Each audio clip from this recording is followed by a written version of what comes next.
Hawkins is no longer just a small town on a quiet map. It is a place where memories linger, where fear leaves a soft imprint, and where time no longer moves in a straight line. In this final chapter of Stranger Things, Season 5, Volume 2 does not rush toward victory. Instead, it slows down, listening carefully to what remains after every gate has opened, and nothing feels quite separate anymore. If there is a world shaped from frozen memory, then Hawkins is where it first began. If you enjoy these journeys, please like, share, and subscribe. Tell me where you're listening from, what time it is, and the topics you'd love to explore. Your thoughts may guide our next adventure. To understand the final shape of Hawkins, we need to let go of the idea that the Upside Down is a distant planet or a fully formed parallel universe. It is neither. The Upside Down is not somewhere else. It is something that happened here and never finished happening. The Upside Down is best understood as a mental imprint, a psychic copy of Hawkins captured at a single moment in time. Everything inside it reflects the town as it was on November 6, 1983. Streets align perfectly, houses stand where they should. Rooms remember their furniture, yet nothing moves forward. Time does not pass. It does not heal, repair, or decay in a natural way. It simply holds. This frozen state suggests that the Upside Down was created not by geography, but by consciousness. When the gate first opened, it was not a doorway to another world. It was a moment of overwhelming psychic force, a snapshot, like a photograph taken too intensely, burning its image into reality itself. What we see in the Upside Down is Hawkins remembered, not Hawkins alive. Within this remembered world exist two guiding principles, embodied by two very different forces. The first is the Mind Flayer. It represents something ancient and non-human, not evil in a moral sense, but vast and instinctive. Its nature is expansion, absorption, and biological spread. It does not plan the way humans do.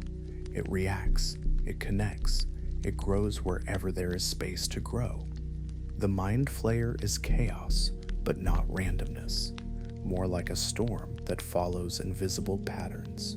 The second force is Henry Creel, known as Vecna. Unlike the Mind Flayer, Henry is unmistakably human in origin. He brings intention, structure, shape. Where the Mind Flayer spreads, Henry organizes. Where chaos exists, he imposes design. The familiar forms we recognize, spiders, corridors, ritualistic spaces, are not accidents of nature. They are expressions of a human mind trying to give order to something infinite. Together, these forces define the Upside Down. It is not purely alien, and it is not purely human. It is chaos filtered through memory, shaped by will, a place where fear is given form and where thought becomes architecture. This is why the Upside Down feels personal. It mirrors Hawkins not because it understands the town, but because it was born from it. It echoes human emotion, not human morality. It does not judge, it reflects. At its core, the Upside Down is not a world of evil. It is a world that has not been released. A space built from a moment that was never allowed to end. Fear was felt, but never resolved. Loss was experienced, but never processed. Time was interrupted, and so the world learned how to wait. As we move deeper into the final chapter of Stranger Things, this understanding becomes essential. The Upside Down cannot simply be defeated because it was not created through conquest.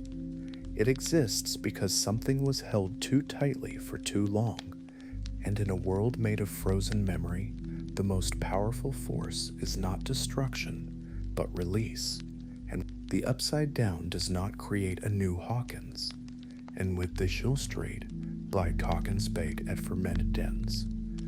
It does not imagine, redesign, or improve upon what already exists. Instead, it performs a single, precise act. It copies Hawkins exactly as it was, at one specific moment, and then stops. Every street appears where it should be. Every house stands in its familiar place. Public buildings, storefronts, quiet intersections, all are present, aligned with perfect accuracy. From a distance, it feels recognizable, almost comforting, but as you move through it, something becomes clear. This version of Hawkins is not alive. Nothing here is in progress. There is no sense of continuity, no sign that time has ever moved beyond that captured instant. The town has been duplicated without its future. In the Upside Down, there is no construction, no new walls being raised, no repairs underway. A broken window remains broken. A fallen object stays where it fell. Nothing adapts and nothing responds to use. The spaces do not age naturally because they are not growing older. They are simply being held. This Hawkins does not exist to function. It exists to remember. Rooms do not change because no one lives forward inside them. Kitchens do not gather signs of daily life. Bedrooms do not shift as people grow. Everything remains in a paused state, as if the town itself is holding its breath. It is not decay in the ordinary sense. It is stillness disguised as deterioration. The absence of development is intentional, even if no one consciously designed it that way. The Upside Down is not interested in possibility. It does not imagine what Hawkins could become. It only preserves what Hawkins was, at the exact point when it fractured. This is why the town feels hollow rather than ruined. The structures are present, but their purpose has drained away. Schools no longer teach, homes no longer shelter, streets no longer lead anywhere meaningful. They exist as outlines, physical memories etched into space. Movement through this Hawkins feels strange because it is movement through recollection. You are not walking through a town. You are walking through a moment that refuses to let go. The duplication is incomplete, not because it lacks detail, but because it lacks direction. A complete world requires time to move. It requires change, response, and renewal. The Upside Down denies all three. It holds Hawkins in a permanent state of already happened. This is the first rule of the Upside Down's architecture. Space is not meant to be used. It is meant to be recalled. Every corner, every familiar structure serves a single function: to anchor memory in place, to prevent forgetting, to keep the moment intact, even as the living world moves on without it. And so Hawkins exists twice. Once as a town that continues forward, and once as a town that exists only to remember what it lost the moment time stopped moving. The buildings of the Upside Down look familiar at first glance. Their shapes are correct. Their proportions match the Hawkins that once existed. Houses still stand where they always stood. Schools still rise at the ends of streets. Hallways still connect rooms in the same quiet order. But as you draw closer, the difference reveals itself. These structures are no longer stable. Walls feel thinner than they should be, as if they were never meant to support weight for very long. Surfaces peel and flake, not from years of weather or neglect, but from an absence of renewal. Paint separates from wood, floors creak without being walked on. The architecture appears tired, as though it has been holding itself together for too long without purpose. Inside these spaces, there are no signs of life continuing. Classrooms do not show new marks on their boards. Living rooms do not rearrange themselves around daily routines. Hallways do not echo with footsteps that come and go. Instead, Everything preserves only the faint outline of what once happened there. A chair remains pushed slightly away from a table. A door stands half open. Objects sit exactly where they were left, not because they were abandoned in a hurry, but because nothing ever returned to move them again. This decay does not feel natural. It does not resemble the slow erosion caused by passing years. It feels interrupted, as if the world simply stopped tending to itself mid-motion. The spaces were not allowed to complete their story. The result is not destruction, but emptiness. These buildings do not collapse. They hollow out. Their function drains away while their form remains. Schools no longer educate. Homes no longer protect. Corridors no longer guide movement from one place to another. Architecture loses its role as a tool for living and becomes something else entirely, a container. Each structure turns into a shell, holding the memory of use without the act itself, a frozen impression of purpose. The walls remember voices, the rooms remember presence, but nothing new is ever added. This is why the upside down feels unsettling, even when nothing is moving.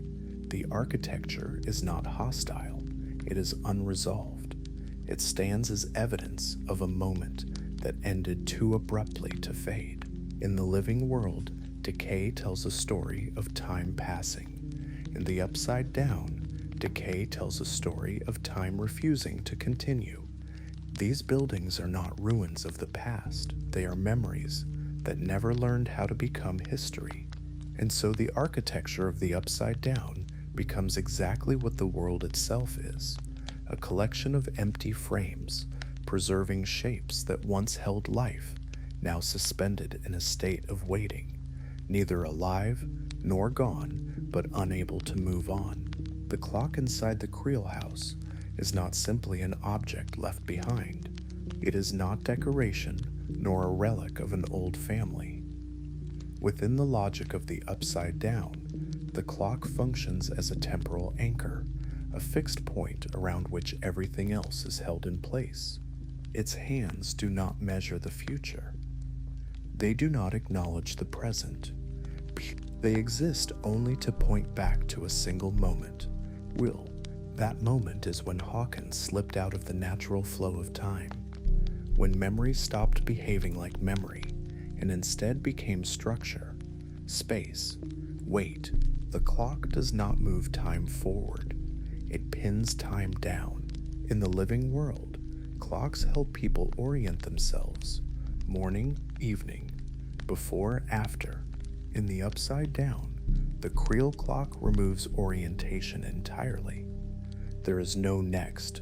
There is no earlier. There is only then, repeating itself without progression. Each tick feels ceremonial rather than functional, not counting seconds, but reaffirming a state of suspension, a reminder that nothing here is allowed to change. This is why the clock appears wherever the influence of the upside down feels strongest. It is not traveling through space, it is asserting control over time. Wherever it manifests, the rules remain the same. No renewal, no release. The upside down operates like a city trapped inside that mechanism. There are no true mornings, no sense of night giving way to day. Light and darkness exist, but they do not alternate meaningfully. They hover as if undecided. Without a moving clock, cycles break down. Sleep does not restore. Awareness does not fade. Moments do not resolve into memory. They remain active, pressing gently but endlessly against everything inside them. This is what it means for memory to become space. Instead of recalling the past, the upside down replays it. The clock ensures that replay never concludes. In a normal city, time allows buildings to age, people to grow, and experiences to settle into the background. In the upside down, time refuses to step aside. The past stays present. The present cannot move on. The creel clock marks the exact point where Hawkins became unanchored from continuity, where one moment gained enough weight to pull an entire world into itself. That is why destroying structures alone is never enough. That is why battles feel endless.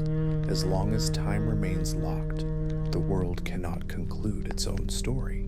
The clock does not threaten with sound or motion. Its power is quieter than that. It simply insists.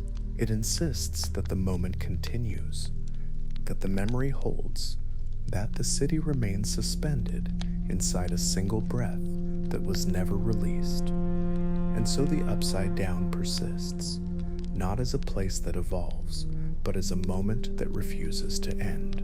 The Upside Down does not contain a society. There are no communities, no hierarchies built from agreement, no individuals making choices for themselves. What exists here cannot be called a population. It is closer to a response. The creatures of the Upside Down do not live in the world the way humans live in Hawkins. They do not occupy space as residents. They do not settle, migrate, or build. They appear where the world itself reacts. Each creature functions as a biological reflex, not a being with a personal history, but a physical answer to a stimulus. Movement follows sensation. Action follows disturbance. Nothing acts unless something has already been felt. This is why independence does not exist among them. There is no solitude here, no separation between one entity and another. What looks like many creatures is better understood as a single system, expressing itself through multiple forms. They are not separate minds. They are extensions. The space breathes, and they move. The space senses, and they respond.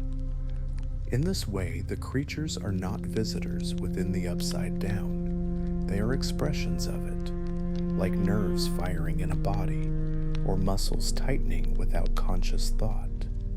Their presence does not add life to the environment. It reveals the environment's awareness. Because of this, there is no concept of territory or home. A creature does not belong to a location. It emerges where it is needed, where the system detects intrusion, imbalance, or attention. Once the stimulus fades, the creature recedes, leaving no trace of intention behind. This is also why these beings feel unsettling in a quiet way. They are not driven by hunger as humans understand it. They are driven by alignment.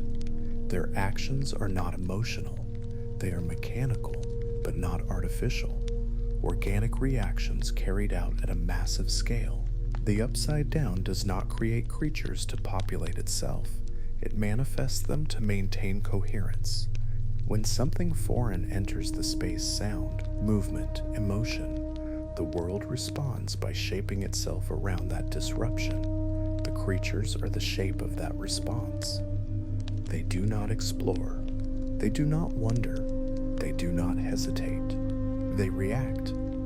To encounter one of these beings is not to meet another life form.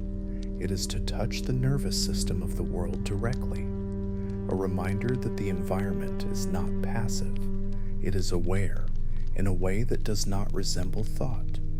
This is why the Upside Down feels alive without feeling inhabited. The creatures do not give the world life. The world gives them motion. They are not citizens. They are signals. And as long as the Upside Down continues to sense, to remember, to hold on to what it felt in the moment, time stopped. These reflections will continue to surface, quiet, responsive, and inseparable from the space that produces them.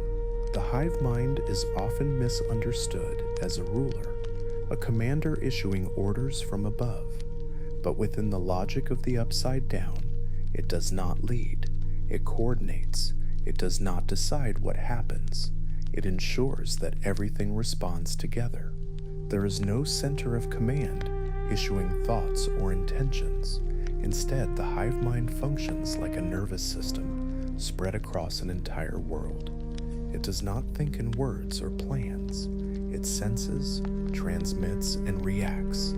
Every creature within the Upside Down operates without deliberation. There is no pause for choice, no moment of doubt.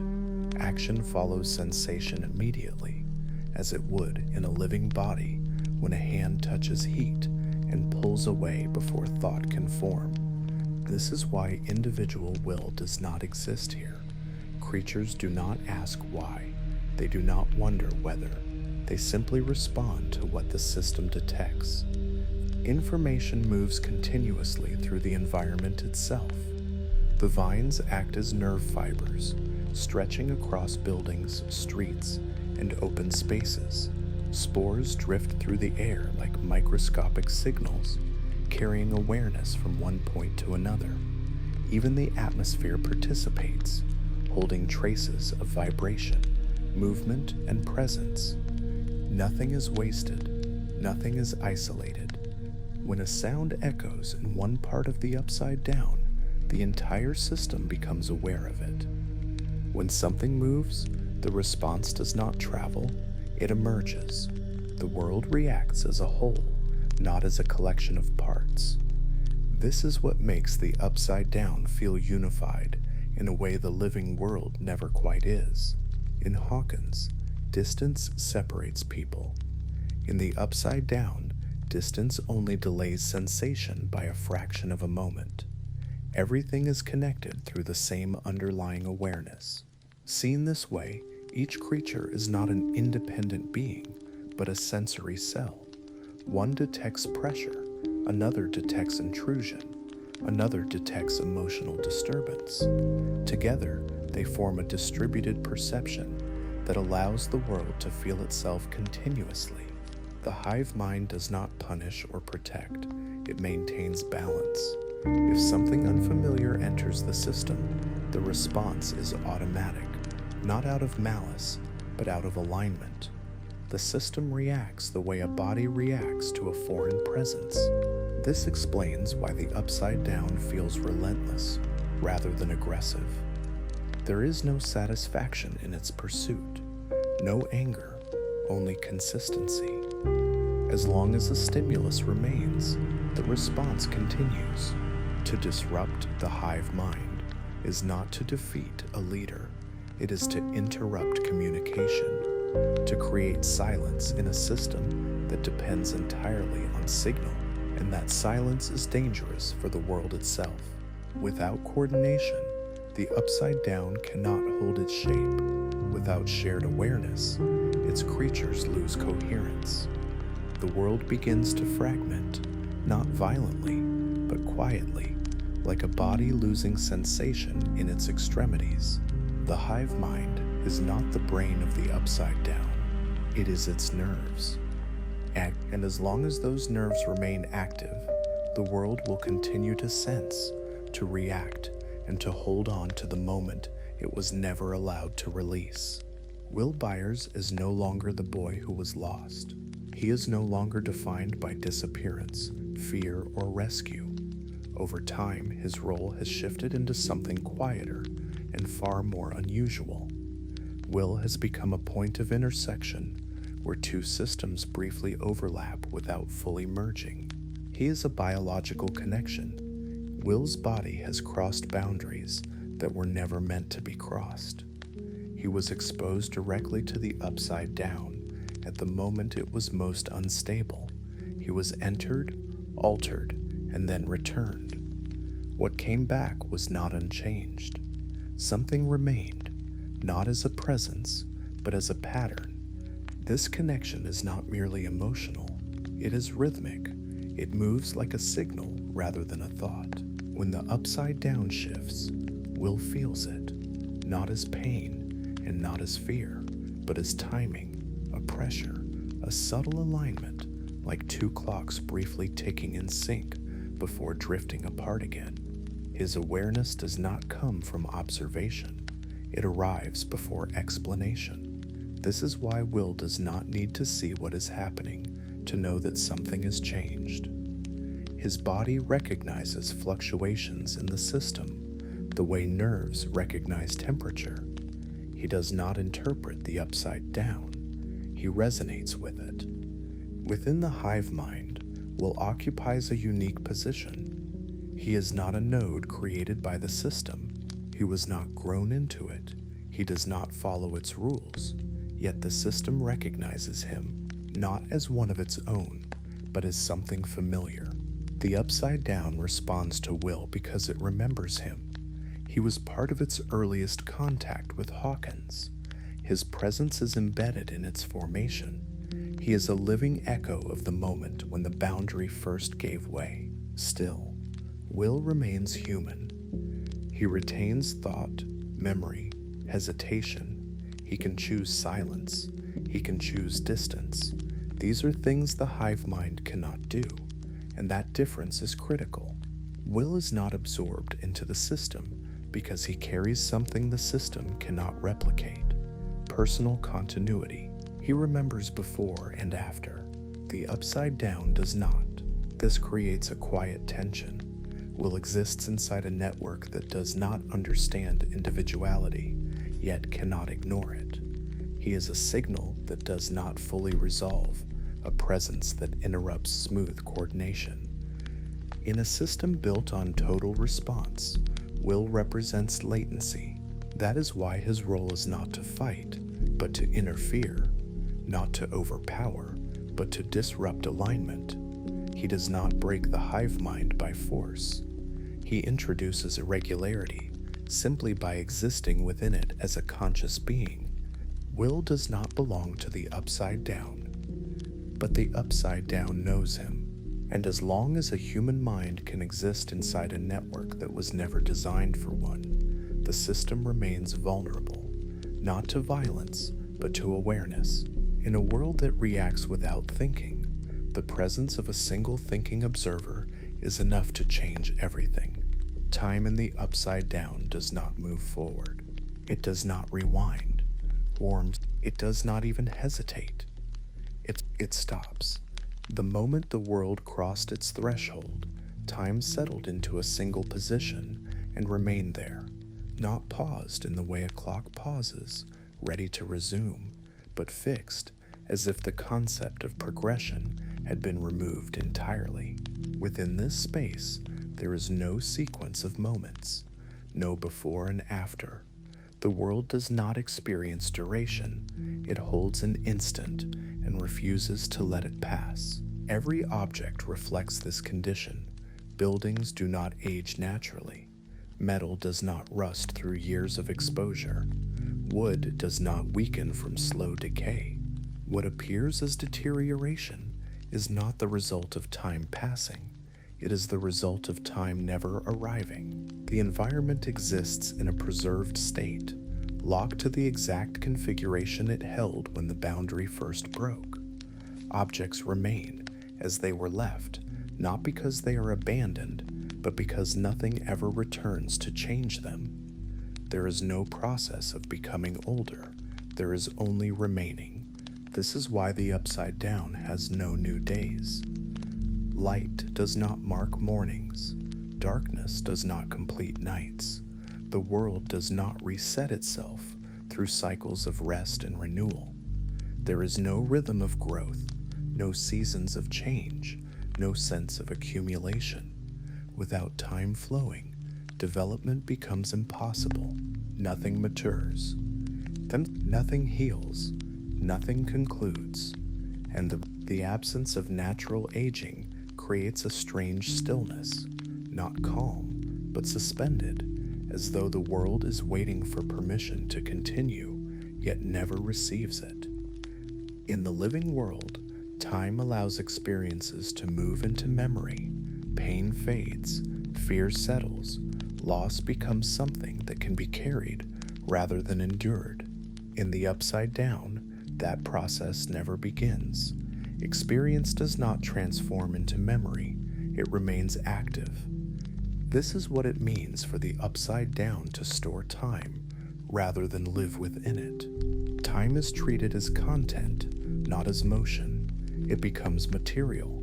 Space holds it the way walls hold sound, long after voices have stopped. The world remembers not by recalling, but by preserving. Because of this, the upside down cannot move on from what it contains. The moment that created it remains present everywhere, pressing gently against every structure, every pathway, every connection. The world does not progress toward an ending. It repeats its existence endlessly without repetition, a single frame held indefinitely. This frozen current is not an accident. It is the foundation upon which everything else operates. As long as time remains fixed, the world remains stable in its instability. As long as the moment does not release, nothing inside it can truly change. The upside down does not experience time. It archives it. And until that archive is opened, until the moment is allowed to pass, the world will continue to exist as it always has. Not alive, not dead, but held in a state where change is neither possible nor permitted. The gates between worlds do not open at random. They are not accidents, nor are they acts of force. Each opening follows a pattern, quiet, precise, and deeply personal. And a gate appears only when something inside the human world reaches a threshold. That threshold is not physical pressure, it is internal. A moment when memory becomes too vivid to remain contained, or when emotion intensifies beyond what the mind can safely hold. Grief, fear, longing, these are not weaknesses in this system. They are signals. Sound, heartbeats, and heightened emotion are not weapons used against the upside down. They are invitations. They announce presence. They declare attention. The two worlds do not collide through matter. They resonate through consciousness. When a gate forms, it is not because one world is attacking the other. It is because the boundary between internal experience and external space has thinned. The upside down responds not to intrusion, but to recognition. This is why certain moments are more dangerous than others. A quiet room filled with unresolved memory carries more weight than a place filled with noise and distraction. The upside down listens for intensity, not volume. Each time a gate opens, the same process repeats. A memory does not remain confined to the mind. It stretches outward. It seeks space. The upside down provides that space by extending itself into the physical world. This is not invasion. It is continuation. The moment that created the upside down was never allowed to end. Each new opening pulls that moment further forward, allowing it to occupy more territory. The world is not expanding, it is prolonging. This explains why the upside down feels familiar wherever it touches Hawkins. It does not introduce something foreign. It overlays what already exists, coding reality with remembered experience. Walls weaken where fear concentrates. Floors split where trauma returns. The environment does not break, it responds. Because the connection is rooted in consciousness. Closing a gate is not a matter of sealing a wound. It requires resolution. The signal must fade. The emotion must fall below the threshold that called the world forward in the first place. As long as memory remains unresolved, the boundary remains vulnerable. Each intrusion stretches the same frozen moment a little further. It does not add a new chapter. It repeats the same one, refusing to let it conclude. This is why the conflict never feels finished. Every attempt to force the upside down back only reinforces its presence. Physical resistance treats the symptom, not the cause. The worlds are not at war. They are entangled.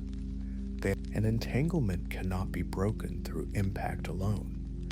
It dissolves only when attention shifts, when the signal quiets, when the memory is finally allowed to pass into something softer and less urgent. Until then, Each opening remains what it has always been. Not an attack, not an invasion, but a reminder that the moment time stopped is still asking to be acknowledged. The Upside Down does not push its way into Hawkins. It answers when Hawkins calls. The Upside Down does not end through destruction. It does not fall because it is defeated, overpowered, or erased. Its collapse follows a quieter rule, one that begins not with force, but with release. This world was never held together by strength. It was held together by necessity. The Upside Down exists because something was not allowed to finish. A moment of fear, of loss, of overwhelming sensation became fixed in place. Memory stopped behaving like memory and instead became structure. As long as that memory remains unresolved, the world it sustains continues to stand. Collapse begins when the reason for holding on disappears. The Upside Down does not require total victory to end. It does not need every creature to be destroyed, nor every pathway to be sealed. Those are surface concerns. What matters is continuity, whether time is allowed to move forward again. When the original memory is finally faced, something subtle changes. The fear that once demanded preservation no longer needs to be held in place. The emotion that anchored the world loosens its grip. This does not happen through denial or suppression. The memory must be acknowledged fully, felt without being clutched. Once it no longer demands repetition, the system that formed around it loses coherence. The frozen moment begins to thaw. Time does not rush forward all at once. It resumes gently. The locked instant no longer needs to exist as space. It can return to being what it always was, a moment that happened and then passed. When that happens, the Upside Down does not shatter. It fades. Without a fixed point anchoring it, the architecture loses purpose. The structures that once existed to preserve memory no longer have anything to preserve. Space, deprived of its function, stops maintaining itself. The hive mind does not resist this process. It was never designed to prevent release. It coordinated responses, but it cannot generate meaning on its own. When the signal disappears, the system quiets. Creatures lose alignment. Paths lose direction. The environment no longer reacts because there is nothing left to react to. This is not collapse through violence. Inwards, it is collapse through irrelevance.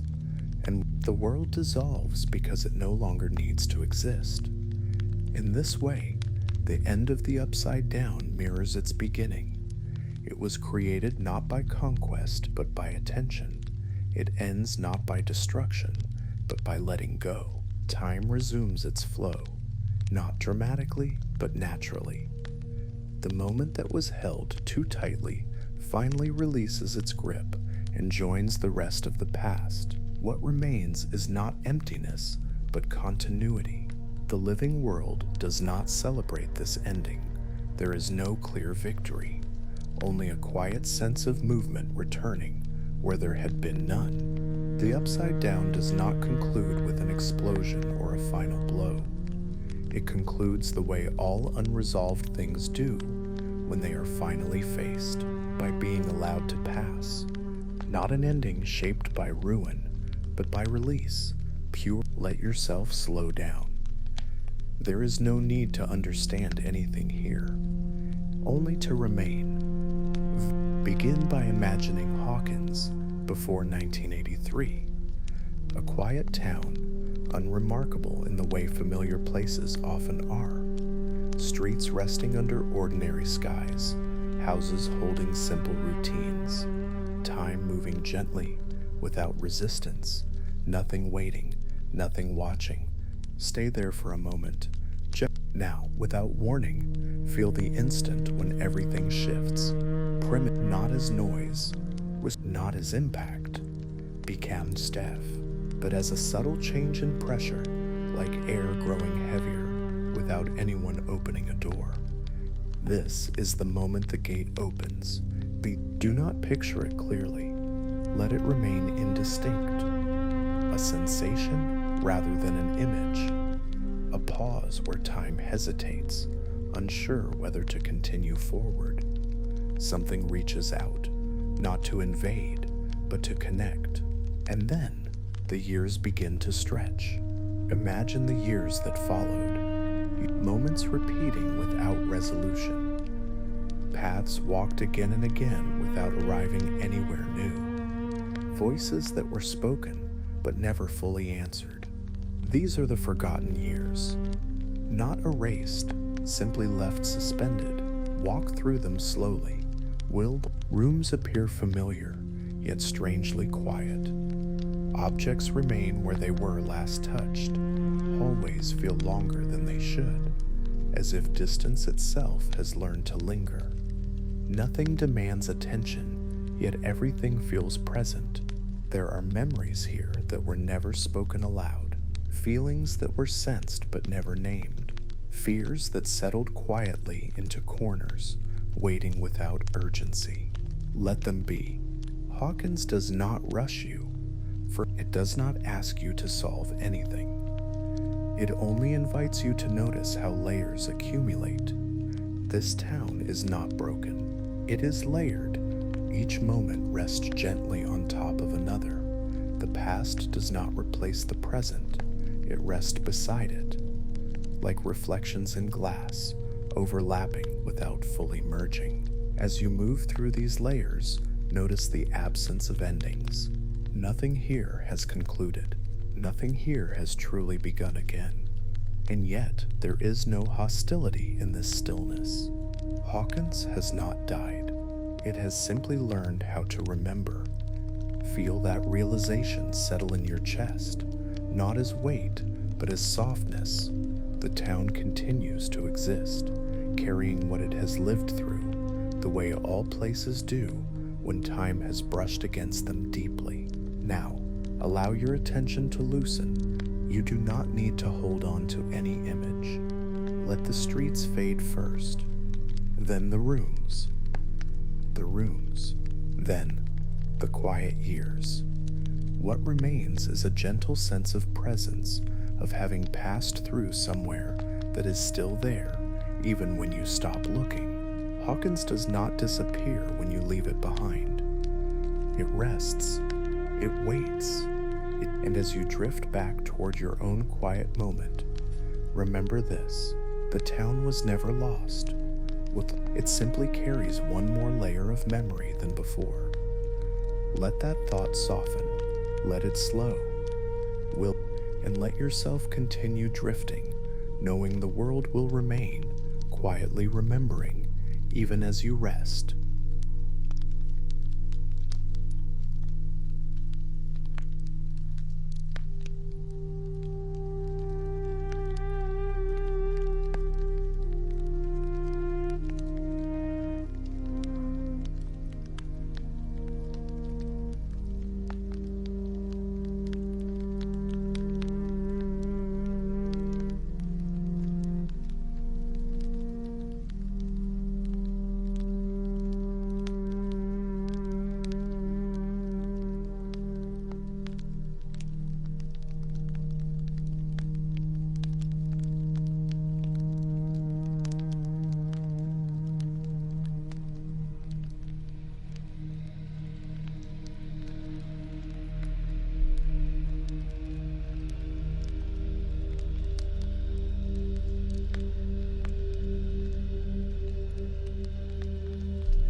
Stranger Things never truly asks where the darkness comes from.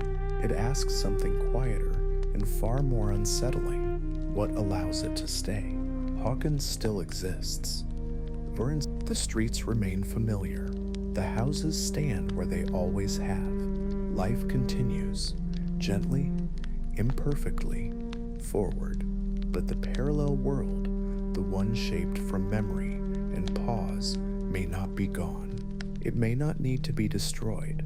Perhaps it is simply waiting for someone to remember or to forget.